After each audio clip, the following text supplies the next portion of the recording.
Hello guys, আসসালামু আলাইকুম। কেমন আছেন আপনারা? আশা করি ভালোই আছেন। আমিও ভালো আছি। দেখুন, আপনাদের মাঝে একটা ভিডিও নিয়ে আসলাম। এই শাকটা আপনারা চিনেন কিনা? এই শাকটা আমার বোন নিয়ে আসছে।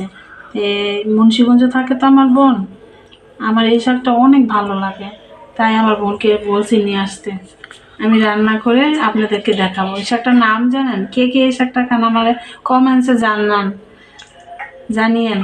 আর শোনেন, এই শাকটার নাম জানেন? আমরা বলি খুতুরা, কিন্তু বোত্ত বলে, বোত্ত অন্য রকমের।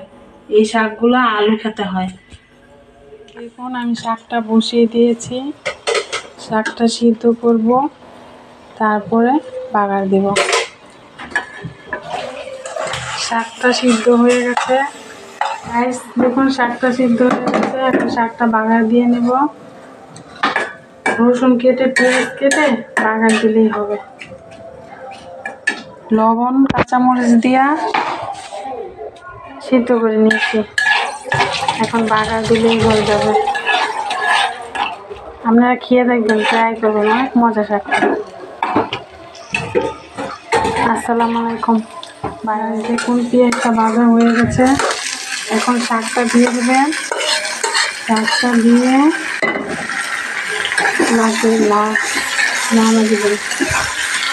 নাড়া দেওয়ার পর শাকটা শুকিয়ে পানিটা শুকানো হয়ে গেলে শাকটা হয়ে যাবে।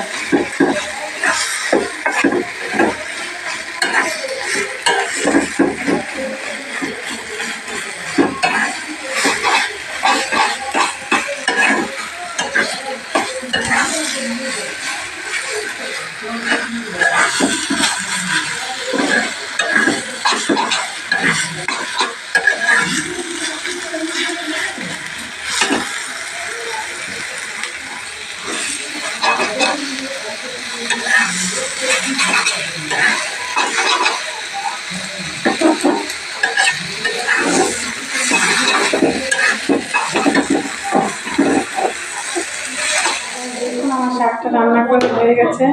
খুব সুস্বাদু হয়েছে। এটা গরম ভাত খেলে অনেক মজা লাগবে। আপনারা খেয়ে ট্রাই করে দেখবেন, ঠিক আছে?